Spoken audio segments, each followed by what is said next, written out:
ये पत्रकार वार्ता इस पूरे देश में कई शहरों में हो रही पत्रकार वार्ता में से एक है और ये पत्रकार वार्ता करना अनिवार्य है। और अनिवार्य इसलिए है क्योंकि झूठ बहुत दमखम से बोला जा रहा है और इसीलिए सच को भी उतनी हुंकार भरकर बोलना पड़ेगा, अन्यथा झूठ के प्रोपेगेंडा में, झूठ के नैरेटिव में कहीं ना कहीं सच दब जाता है, छुप जाता है। हम महात्मा गांधी की पार्टी हैं तो हमें लगता है सत्य तो अंततोगत्वा सामने आएगा ही और हर बार सामने आता है, लेकिन शायद हमारी शालीनता सामने वाले को यह मौका दे देती है कि वो झूठ का प्रपंच और तेजी से फैलाए और इसलिए सच बोलना जरूरी है। सर्वप्रथम मैं यहां पर नेशनल हेराल्ड में जो चार्जशीट फाइल करी गई है, जो पूरा फर्जी वाड़ा है, जो पूरा बोगस केस है, उसके बारे में आपसे चर्चा करने आई हूं। लेकिन सर्वप्रथम एक टिप्पणी मैं देश के मौजूदा हालात पर और जिस तरह से एजेंसियों का दुरुपयोग किया जा रहा है उस पर जरूर करना चाहती हूं। आज इस देश में हालात ये हैं कि एनफोर्समेंट डायरेक्टरेट को बच्चा बच्चा इलेक्शन डिपार्टमेंट बीजेपी का बताता है। आज हालात ये है कि सीबीआई और इनकम टैक्स की साख डूब चुकी है। आज हालात ये है कि जिसके खिलाफ ईडी एक्शन लेती है उसको लगता है मैं सच की सही लड़ाई लड़ रहा हूं, अन्यथा बीजेपी मेरे खिलाफ एक्शन नहीं लेती। एजेंसीज का लगातार दुरुपयोग हो रहा है, पिछले 11 सालों में हो रहा है। 95% जो केसेस ईडी के हैं वो इस देश के विपक्ष के खिलाफ है और उन लोगों के खिलाफ है जो दमखम के साथ आंख में आंख डालकर भारतीय जनता पार्टी से, नरेंद्र मोदी की विफलताओं को उजागर करते हैं, उनसे लड़ते हैं। तो सर्वप्रथम मैं थोड़ी सी, क्योंकि भ्रांतियां फैलाई गई हैं, उस पर चर्चा करना अनिवार्य समझती हूं और आपके सामने कुछ तथ्य रखना चाहती हूं। एजेएल क्या है, यंग इंडियन क्या है, उसमें सोनिया जी और राहुल जी का रोल क्या है, क्या केस है, यह बताना जरूरी है। तो अगले 5-6 मिनट मैं आपसे अपेक्षा करती हूं कि अगर आप मेरी बात थोड़ी ध्यान से सुने तो अपने आप थोड़ी भ्रांतियां खत्म हो जाएंगी। इस देश की जंगे आजादी के दौरान जब अखबारों पर जबरदस्त अत्याचार हो रहा था या वो ब्रिटानिया हुकूमत के प्रभाव में थे, तब हिंदुस्तान की सबसे मुखर आवाज बनने का काम नेशनल हेरल्ड और नवजीवन जैसे अखबारों ने किया।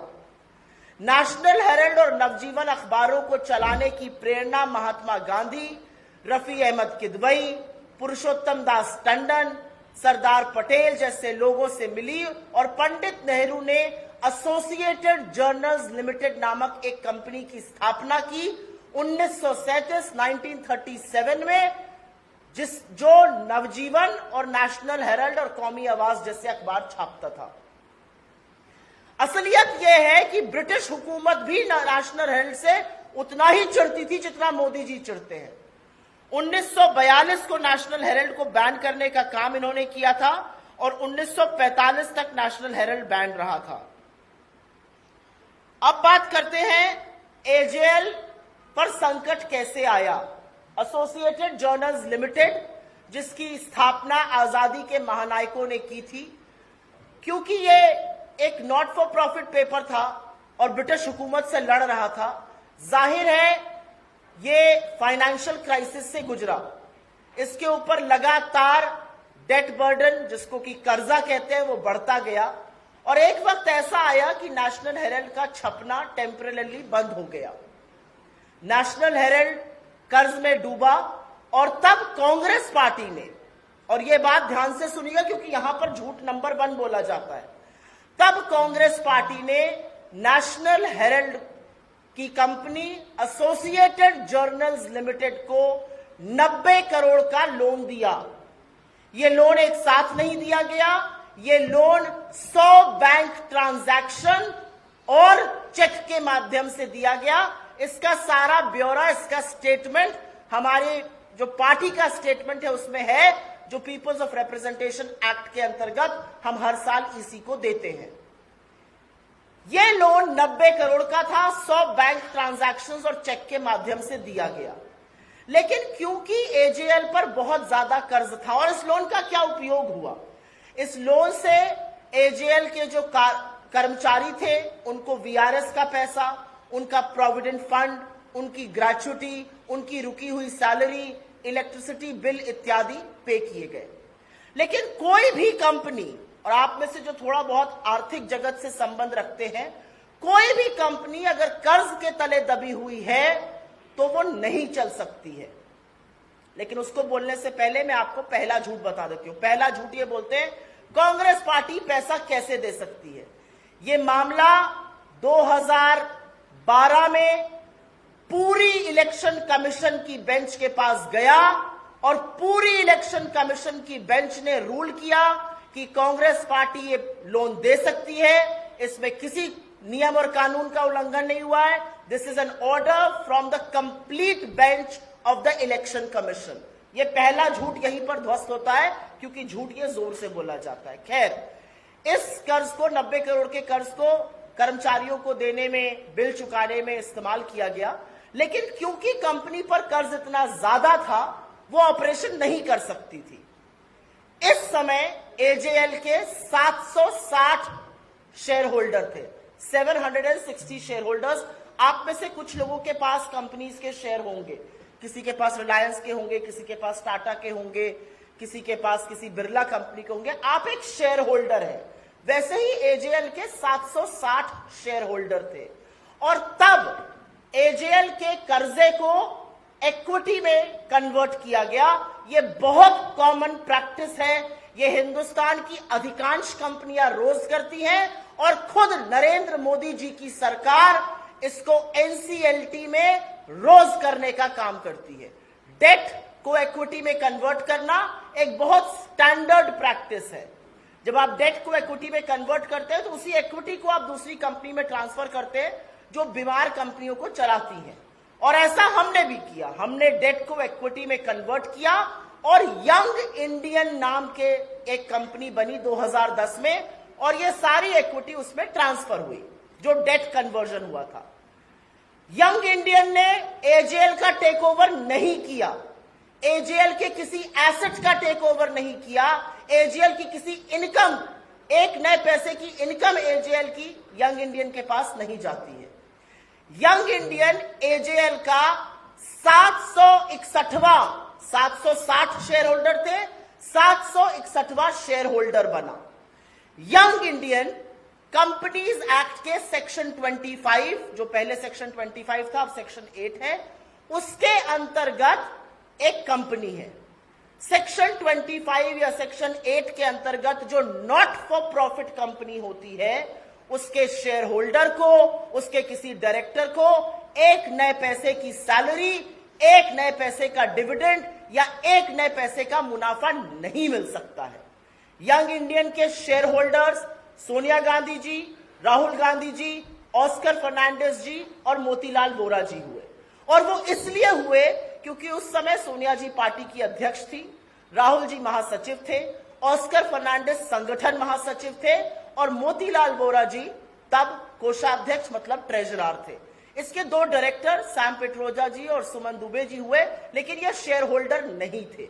तो दूसरा झूठ कि यंग इंडियन ने कब्जा कर लिया, यंग इंडियन ने कोई कब्जा नहीं किया। यंग इंडियन आज भी महज एक शेयर होल्डर है। एजेएल के 6 प्रॉपर्टीज हैं जो उसकी है, एजेएल की इनकम उसकी है। एजेएल एक नए पैसे का प्रॉफिट यंग इंडियन को नहीं देता और यंग इंडियन अपने शेयर होल्डर्स को एक पैसा नहीं दे सकता। तो तीसरा झूठ कि राहुल जी या सोनिया जी या अन्य कोई खूब पैसा बना रहा है, वो सफेद झूठ है, क्योंकि वो पैसा बना ही नहीं सकते हैं सेक्शन 25 कंपनी के अंतर्गत। ये बातें 2012 तक चलती रही। उसके बाद एक और झूठ बोला जाता है, और वो झूठ है एजेएल के पास 5000 करोड़ की प्रॉपर्टी है। इसी सरकार के इनकम टैक्स डिपार्टमेंट ने असेसमेंट किया और जो पेपर्स दायर हुए उसमें भी एजेएल की प्रॉपर्टीज की value 359 crore. Please listen to this carefully, क्योंकि ये 5वां झूठ बोला जाता है। 5000 करोड़ की प्रॉपर्टी का झूठ, और सच इनका इनकम टैक्स डिपार्टमेंट बताता है प्रॉपर्टी महज 359 करोड़ की है। इस पूरे मामले में सुब्रमण्यन स्वामी इलेक्शन कमीशन गए और जैसा कि मैंने पहले आपको बताया था, इलेक्शन कमीशन ने रूल किया, इसमें कोई धांधली नहीं है, कांग्रेस पार्टी ये पैसा दे सकती है। उसके बाद सुब्रमण्यम स्वामी ने बीजेपी के इलेक्शन डिपार्टमेंट, एनफोर्समेंट डायरेक्टरेट को लगातार मनी लॉन्ड्रिंग का केस लिखने की चिट्ठियां लिखी। एनफोर्समेंट डायरेक्टरेट ने इस मामले को देखा, 2-3 बार इसकी सर्वेक्षण हुआ और एनफोर्समेंट डायरेक्टरेट ने 2014 में 2015 में मोदी जी की सरकार बनने के बाद कहा इसमें कोई भी मनी लॉन्ड्रिंग नहीं है। और यह कितनी हास्यास्पद बात है कि यह पूरी चार्जशीट उस केस में दायर हुई है, मनी लॉन्ड्रिंग के चार्जेस लगाए गए हैं, जहां पर एक पैसे का लेन देन, एक प्रॉपर्टी का इधर से उधर, एक प्रॉपर्टी का या एसेट ओनरशिप ट्रांसफर नहीं हुई है। खैर, एनफोर्समेंट डायरेक्टरेट ने कहा इसमें कोई मनी लॉन्ड्रिंग केस नहीं है। यह अलग बात है कि उस डायरेक्टर को तुरंत बीजेपी ने 2015 में हटा दिया, तब डायरेक्टर कटोच थे, उनको हटाकर स्पेशल डायरेक्टर अपने लोगों को डालने की कोशिश हुई। वो डायरेक्टर जिनको तमाम बार एक्सटेंशन मिला और उनका क्या आर्थिक पृष्ठभूमि है मुझे नहीं पता, लेकिन आज वो पीएम की इकोनॉमिक एडवाइजरी काउंसिल में मिश्रा जी मेंबर है। तो ये सारा घोलमाल बीजेपी ने किया। खैर, 2013 से 2020 तक सुब्रमण्यम स्वामी ने इस पूरी कवायद करी, कोर्ट में इस पर मुकदमा लड़ा। लेकिन 2020 में जब सुब्रमण्यम स्वामी को हमारे लॉयर्स ने क्वेश्चन शुरू किया तो खुद स्वामी ने हाई कोर्ट से अपने ही केस में स्टे ले लिया।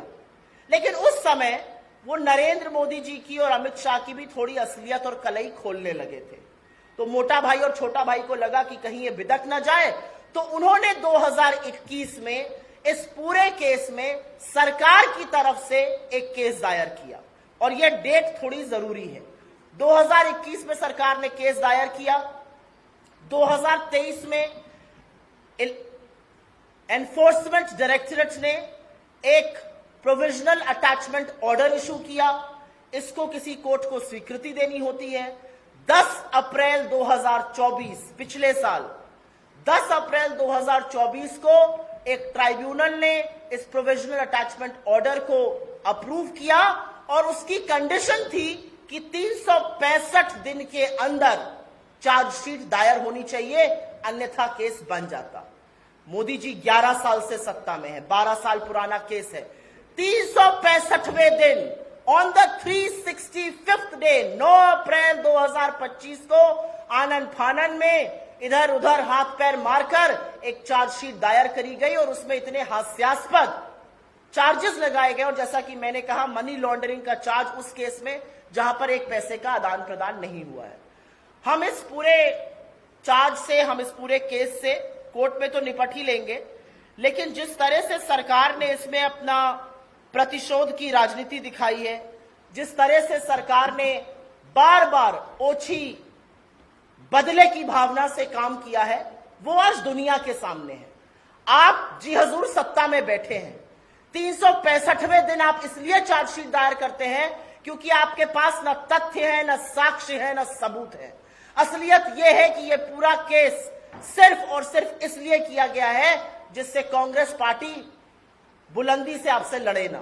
लेकिन हमारी लीडरशिप, हमारा नेतृत्व, हमारे अध्यक्ष, हमारे पूर्व अध्यक्ष और लोकसभा में नेता प्रतिपक्ष राहुल गांधी एकमात्र ऐसे व्यक्ति हैं जो आपसे आपकी आंख में आंख डाल के लड़ते हैं और कहते हैं कुछ भी हो जाए मुझे उस कॉन्सिक्वेंस की, उसकी कोई चिंता नहीं है। आपने उनका घर लिया, कोई बात नहीं, आपने उनकी सदस्यता का षड्यंत्र रचा, कोई बात नहीं, वो फिर भी आपसे लड़ रहे हैं और यही डर आपको सताता है। और आपकी जानकारी के लिए बता दूं, एक छठा झूठ जो बोला जाता है, एजीएल तो जी, नेशनल हेराल्ड तो जी छपता ही नहीं है। नेशनल हेराल्ड और नवजीवन हर हफ्ते छपते हैं। नेशनल हेराल्ड, कौमी आवाज, नवजीवन की तमाम वेबसाइट्स हैं। असलियत एक ये भी है कि तमाम सोशल मीडिया हैंडल्स उनके ऑपरेट करता है एजेएल। और एक नया जो झूठ बोला गया, वो मैं अंतिम बात बोल के अपनी बात खत्म करूंगी कि हमारी हिमाचल की सरकार ने नेशनल हेराल्ड को इश्तेहार क्यों दिया। मध्य प्रदेश की आपकी सरकार ने, उत्तर प्रदेश की आपकी सरकार ने, महाराष्ट्र की आपकी सरकार ने, छत्तीसगढ़ की आपकी सरकार ने, राजस्थान की आपकी सरकार ने, हरियाणा की आपकी सरकार ने लगातार मैं क्यों ना पूछूं कि ऑर्गेनाइजर और पंचजन्य को इश्तेहार क्यों दिया। और आप में से कुछ लोग, आप नहीं, आपके जो साथी स्टूडियो में बैठकर बड़ी बड़ी बातें करते हैं और इस पर सवाल उठाते हैं, आपकी सैलरी भी सरकार के उन्हीं इश्तेहारों से आती है जो आपके चैनल में दिए जाते हैं और आपकी आवाजों को दबाया जाता है। तो मुझे लगता है बेईमानी बातें करना एक चीज है, झूठ बोलना एक चीज है। हर झूठ की कलई खुली है, हर झूठ का कोई साक्ष्य, कोई प्रमाण नहीं है सरकार के पास। ये सिर्फ प्रतिशोध की राजनीति से की हुई एक चार्जशीट है और इसका मुकाबला हम कोर्ट में करेंगे। लेकिन एक बात इससे साबित हो गई है कि नरेंद्र मोदी और उनकी सरकार डरती है, इस देश का प्रधानमंत्री कायर है। धन्यवाद। आपके सवालों का स्वागत।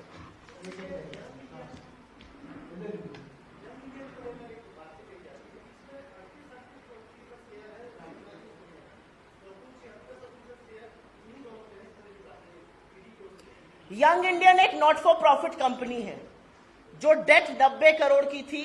जब वो इक्विटी में ट्रांसफर हुई तो कुछ शेयर बने, मान लीजिए 10 शेयर बने। 10 शेयर, अगर 4 शेयर होल्डर्स हैं तो 2.5 शेयर सबको मिला। इसमें क्या बड़ी बात है?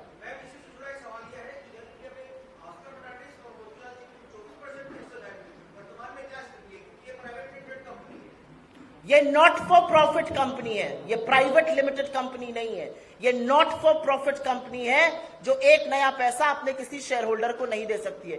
जब भी कोई दिवंगत होता है तो उसका शेयर पूल में आ जाता है और जब कोई नया नॉमिनेट होगा तो उसको वो शेयर दिया जाएगा। किसकी है? उस हिस्सेदारी से उनको क्या मिल रहा है? आप सवाल पूछे, मैं आपसे सवाल दोबारा पूछ रही हूं। सोनिया गांधी जी और राहुल गांधी जी के पास 38% शेयर है, उससे उनको क्या मिल रहा है? क्या वो एजीएल के मालिक बन गए? नहीं। क्या उनको एजीएल के जो 3, 4, 5 एसेट्स हैं इस देश में, कहीं कहीं कुछ बिल्डिंग है, उसकी मालिकाना हक मिल गया? नहीं। क्या वो एजीएल के बोर्ड पे है? नहीं। क्या एजीएल के यहां जो थोड़ा बहुत रेंटल किसी बिल्डिंग से आता है वो सोनिया जी के खाते में आ रहा है? नहीं। उन्होंने तो कर्ज को चुकाने के लिए एक कंपनी बनाई और उसमें उनकी शेयर होल्डिंग है। उससे उनको क्या मिल रहा है ये मैं जानना चाहती हूं। आप अगर अमूमन किसी और कंपनी में डायरेक्टर बनिए, और सरकार ने तो क्या बड़े बड़े लोगों को डायरेक्टर बनाया है।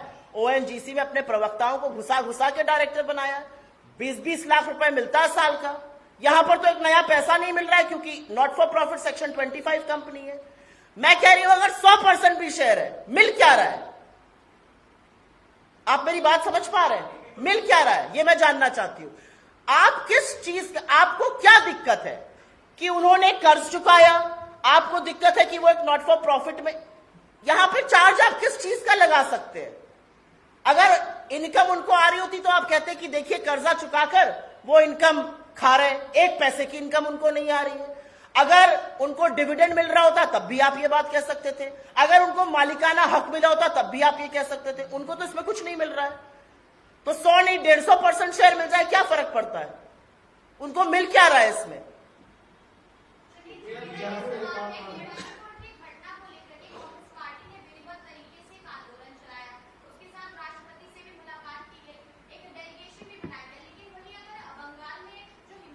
पहले मैं इस मुद्दे पर बात करूंगी, पहले मैं इस मुद्दे पर बात करूंगी, मैं आपके सवाल का जवाब दूंगी, लेकिन इसके बाद आपने इतनी देर मेरी बात सुनी, मैंने बोला अगर इस पर सवाल है तो पूछिए, आपके सवाल का जवाब दूंगी, लेकिन पहले नहीं।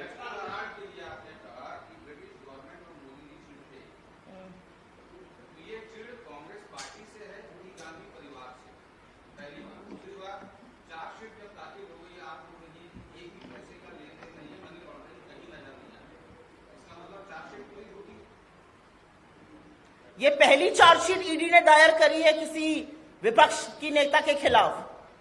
2014 के बाद से, प्रत्यक्षम किम प्रमाणम, 2014 के बाद से लगातार झूठे मुकदमे विपक्षी नेताओं के खिलाफ चलाए जा रहे हैं। 95% केसेस विपक्षी नेताओं के खिलाफ चलते हैं। कमाल की बात यह है कि उनमें से अगर कोई भी एक विपक्षी नेता आपके वॉशिंग मशीन में नहाकर आपका गंगाजल और आपके सर से धुलकर निकल आता है, आपका पटका पहन ले, तो वो तो भाई उससे अच्छा कोई है ही नहीं, उसको आप गले लगा लेते हैं। चाहे वो हेमंत बिस्व शर्मा हो, चाहे वो नारायण राणे हो, चाहे वो मुकुल रॉय हो, चाहे वो शुभेंदु अधिकारी हो, चाहे वो येदियुरप्पा, कोई भी हो।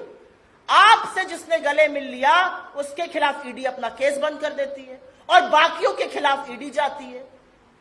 क्या यह अचंभे की बात नहीं है कि जहां चुनाव अनाउंस हुआ विपक्ष के घर ईडी, जहां बड़ी जिम्मेदारी मिली ईडी के छापे। आपको ये कोइंसिडेंस लग रहा है? मोदी जी की किरकिरी सबसे ज्यादा कांग्रेस पार्टी से है और मोदी जी वस्तुतः राहुल गांधी से परेशान रहते हैं, क्योंकि राहुल गांधी बाकी लोगों की तरह लेश मात्र भी आपके साथ समझौता करने को किसी मुद्दे पर तैयार नहीं है। वो इस देश के युवाओं के लिए, इस देश के भविष्य के लिए, इस देश के पिछड़े दलित आदिवासियों के लिए उसी प्रखरता से सवाल पूछेंगे जो आज तक पूछते आ रहे हैं।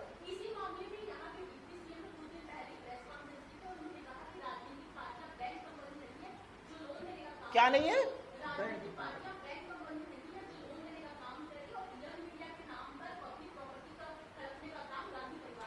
मैं आशा ही करती हूं कि यहाँ के जो डेप्यूटी चीफ मिनिस्टर हैं, जो उप मुख्यमंत्री हैं, वो थोड़े पढ़े लिखे होंगे और आर्थिक मामलों में थोड़ी सी अपनी दखल रखते होंगे और थोड़ा सा राजनीति को समझते होंगे। अगर समझते तो इस तरह की बात नहीं करते। अगर आप लोग भी शायद तथ्य जानते तो आप उनसे पूछते कि आप ये सफेद सपाट झूठ क्यों बोल रहे हैं? आप कौन हैं? क्या आप पीपल ऑफ रिप्रेजेंटेशन एक्ट से बड़े हैं? क्या आप चुनाव आयोग से बड़े हैं? क्योंकि चुनाव आयोग की पूरी बेंच ने इस पर अपना जजमेंट 2012 में दिया है। तो क्या यहाँ के उप मुख्यमंत्री उस जजमेंट को खारिज कर रहे हैं? क्या वो कह रहे हैं कि चुनाव आयोग का वो जजमेंट गलत है? क्या उनको इस बारे में जानकारी भी है? क्या वो नॉट फॉर प्रॉफिट कंपनी का मतलब भी समझते हैं? मेरे सामने अगर उप मुख्यमंत्री जी आए तो मैं सबसे पहले उनसे पूछूंगी, हर घंटे 5 नाबालिगों के साथ यौन शोषण के मामले सामने आ रहे हैं, उस पर बात करिए आप। ये तकनीकी और लीगली तौर पे जी यंग इंडियन कंपनी की 5 लाख रुपए में 90 करोड़ के ट्रांसफर के लिए बनाई थी, तकनीकी रूप से लीगली तौर पे आपने हेरिंग की सही है, लेकिन क्या नैतिक रूप से ही सही था? नैतिक क्या गलत है इसमें, आप मुझे समझाइए। तो मैं आपसे अगर डेट टू इक्विटी कन्वर्जन, आप यही पूछे ना कि 50 लाख के स्टैम्प पेपर पे 90 करोड़ की डेट इक्विटी में कैसे बदल गई। अगर ये नैतिक रूप से गलत है तो नरेंद्र मोदी की सरकार और उनके वित्त मंत्री जेल जाएंगे, क्योंकि यही काम सरकार एनसीएलटी में करती है, रोज करती है। यही काम सरकार एनसीएलटी में रोज करती है। जो कंपनियों पर कर्जा बढ़ जाता है, डेट बर्डन बढ़ जाता है, जिनकी रिस्ट्रक्चरिंग करनी होती है, सरकार रोज उन कंपनी की डेट को इक्विटी में ट्रांसफर करती है। छोटा सा एग्जांपल अभी मुझे याद आ रहा है, भूषण स्टील, टाटा स्टील को बेचनी थी, जहां तक मुझे याद है टाटा स्टील को ही बिकी थी भूषण स्टील, उनका पूरा डेट इक्विटी में ट्रांसफर किया गया। सरकार एनसीएलटी में रोज ये काम कर रही है। तो ये नैतिक है, ये संवैधानिक है, ये लीगल है, ये टेक्निकल है, ये तो मैं फैसला आप पर छोड़ देती हूं। लेकिन अगर ये नैतिक नहीं है तो सरकार ये काम क्यों कर रही है? सरकार को भी नहीं करना चाहिए। जो चीजें अर्थ जगत में अमूमन चलती हैं, जिस तरह से कंपनियां चलाई जाती हैं, वही हमने भी किया। एक भी इसमें कोई घपला नहीं है, एक भी साक्ष्य आप कुछ नहीं कर। आपको यह नहीं लगता कि 11 साल से नरेंद्र मोदी सत्ता में बैठे हुए हैं और अगर वाकई में इसमें कुछ त्रुटि होती तो नरेंद्र मोदी जैसे व्यक्ति, जिनको बर्दाश्त नहीं है सामने वाला उनके सामने बोले, वो इस मामले में 11वें साल तक हाथ पे हाथ धरे बैठे रहते, 365वें दिन का इंतजार करते। इतना तो मेरे भाई आप भी मोदी जी को जानते हैं।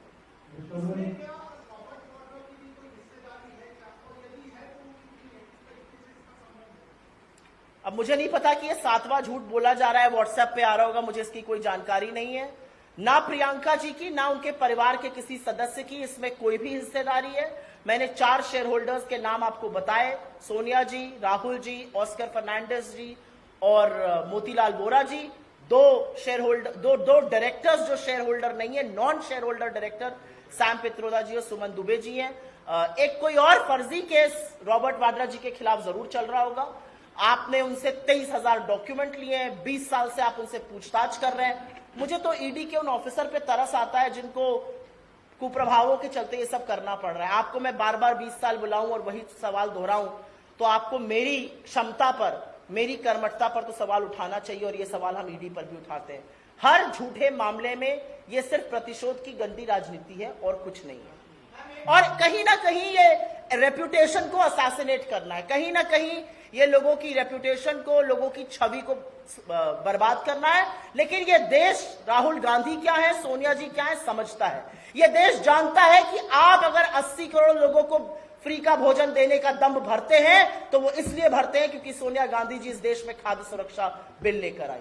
आप मेरे देश को इस कगार पर ले आए हैं कि आज 83% इंजीनियर और 50% एमबीए के पास नौकरी नहीं है। पियोन की नौकरी आती है, वहां पर पीएचडी लाइन में खड़ा है। आपको पता है, इन सब बातों से अगर मुद्दे को भटकाना है तो ऐसी बातें शुरू कर दो जिस पर चर्चा होती रहे। मैम, एक चीज और भी पूछा है कि जब ये मुद्दा उठा, आप लोगों का प्रदर्शन चालू हुआ, तो ये कहा जा रहा है कि कांग्रेस भ्रम फैला रही है और आरोपियों को बचाने की कोशिश कर रही है। इवनली बीजेपी के जो कार्यकर्ता है वो कांग्रेस कार्यालय के घेराव की कोशिश कर रहे हैं। बीजेपी के कार्यकर्ताओं में जंग लग गया, थोड़ी और घेराव की हमारी कोशिश करें। और मुझे ऐसा लगता है कि गलत के में नहीं है, क्योंकि जब इस देश में जंगे आजादी चल रही थी, जब स्वतंत्रता संग्राम चल रहा था, तो बीजेपी वाले माफीनामे और मुखबिरी कर रहे थे और हम अंग्रेजों से लड़ रहे थे।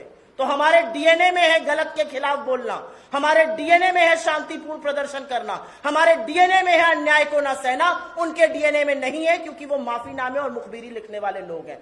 जब हम भारत छोड़ो आंदोलन महात्मा गांधी के आह्वान पर कर रहे थे तो वो सरकारें चला रहे थे मुस्लिम लीग के साथ मिलकर, वो ब्रिटानिया हुकूमत के कदम चाट रहे थे। तो बीजेपी के डीएनए में नहीं है, ये सच है, ये हमारे डीएनए में है और हम करेंगे।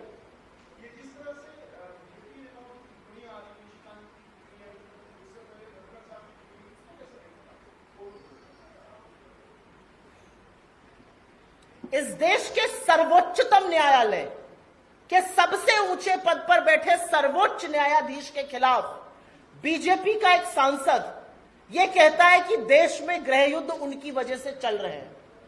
उससे पलड़ा झाड़ने का काम कुछ ही घंटों में बीजेपी के राष्ट्रीय अध्यक्ष जेपी नड्डा जी करते हैं। लेकिन पूरी की पूरी बीजेपी और तमाम मुख्यमंत्री उसके सपोर्ट में खड़े हुए हैं, ट्वीट कर रहे हैं, बयान दे रहे हैं।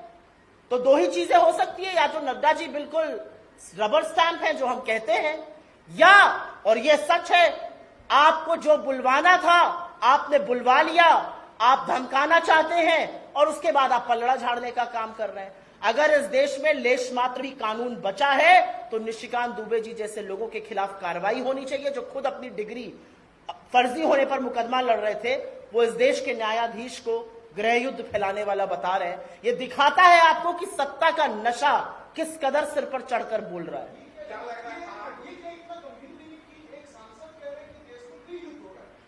बिल्कुल है, और मुझे ऐसा लगता है वो अमित शाह की कलई खोल रहे हैं। अगर इस देश में गृह युद्ध हो रहा है, और मेरा मानना है मणिपुर में हो रहा है, अगर इस देश में गृह युद्ध हो रहा है तो ये किसकी विफलता है? ये हमारी विफलता है या आपकी विफलता है या गृह मंत्री की विफलता है? ये सत्ता में बैठे, सत्ता में काबिज जो 11 साल से लोग हैं उनकी विफलता है। अगर गृह युद्ध चल रहा है इस देश में तो अमित शाह जी क्या कर रहे हैं? अमित शाह जी की विफलता है कि नहीं है? नरेंद्र मोदी 2 साल होने को आ गए, मणिपुर नहीं गए तो नहीं गए। क्यों नहीं जा रहे हैं मणिपुर? जाए मणिपुर, शांति की अपील करें, वहां गृह युद्ध चल रहा है। तो मुझे नहीं पता कि वो कलई अमित शाह की खोल रहे थे या सुप्रीम कोर्ट पर प्रभाव बना रहे थे। जो भी था, ये बहुत विकृत है, घृणित है, और इसकी जितनी निंदा की जाए कम है।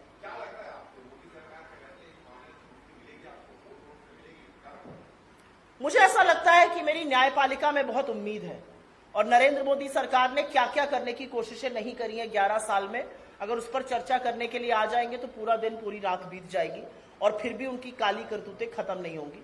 मैं पूरी तरह से आश्वस्त हूं, क्योंकि केस में कुछ नहीं है। थोड़ा बहुत मेरा बैकग्राउंड अर्थ जगत से जुड़ा हुआ रहा है, 20-25 साल पत्रकारिता अर्थ जगत की ही करी है। एक भी ऐसा पॉइंट नहीं है जहां पर सरकार के पास कोई भी तथ्य है। इनफैक्ट सरकार की चार्जशीट अपने ही डिपार्टमेंट्स को कॉन्ट्रडिक्ट करती है। सरकार की चार्जशीट अगर मनी लॉन्ड्रिंग पर है तो पैसे का आदान प्रदान दिखाएं, पैसे का लेन देन दिखाएं। एक पैसे का लेन देन नहीं और मनी लॉन्ड्रिंग का आपने चार्ज लगाया हुआ है। तो मेरा अपना मानना है कि न्यायपालिकाओं पे हमें विश्वास है। ये सारी बातें मुद्दों से भटकाने के लिए, परेशान करने के लिए, छवि बिगाड़ने के लिए। नरेंद्र मोदी भी जानते हैं इसमें कोई भी ऐसी चीज नहीं है जिस पर वो कुछ प्रूफ कर पाए।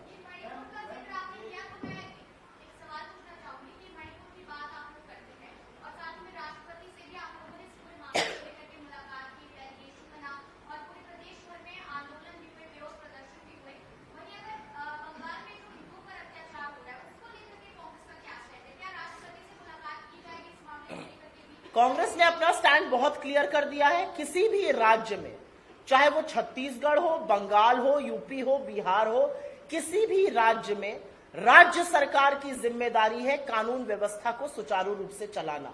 और अगर आपके यहां हमले हो रहे हैं, अगर आपके यहां वायलेंस हो रहा है, हिंसा हो रही है, तो राज्य सरकार की जिम्मेदारी है, वहां के पुलिस और प्रशासन का फेलियर है। लेकिन मैं पूरी शिद्दत के साथ यहां पर यह भी कहना चाहती हूं, जो घुसपैठ की दावे किए जाते हैं, तो अमित शाह जी झुंझुना बजाने के लिए है क्या करने के लिए अमित शाह जी सरकार में बैठे हुए हैं?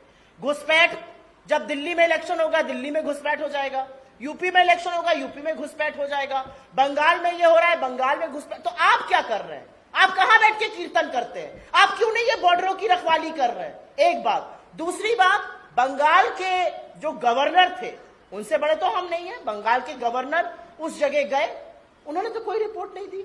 मैं तो चाहती हूं कि हर जगह का गवर्नर उतना सजग, उतना कर्मठशील हो जितना बंगाल का गवर्नर है।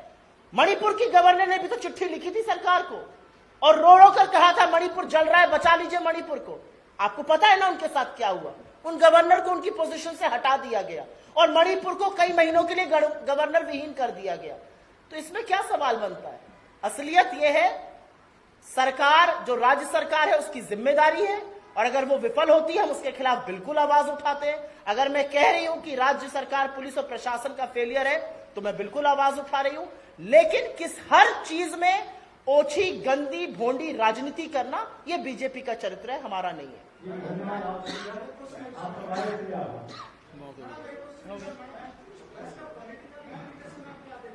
किसका? इसका पॉलिटिकल इंप्लीकेशन 4 साल का बच्चा आपको बाहर सड़क पे बता देगा कि नरेंद्र मोदी डरपोक है, उनको बिहार के पहले मुद्दा भटकाने के लिए एक विषय चाहिए था और वो कर रहे हैं। उनको लगता है कि क्योंकि कलई खुल रही है अडानी पर और तमाम चीजों पर, वो इस तरह की चीजें कर रहे हैं। इसका पॉलिटिकल इंप्लीकेशन ये है। धन्यवाद।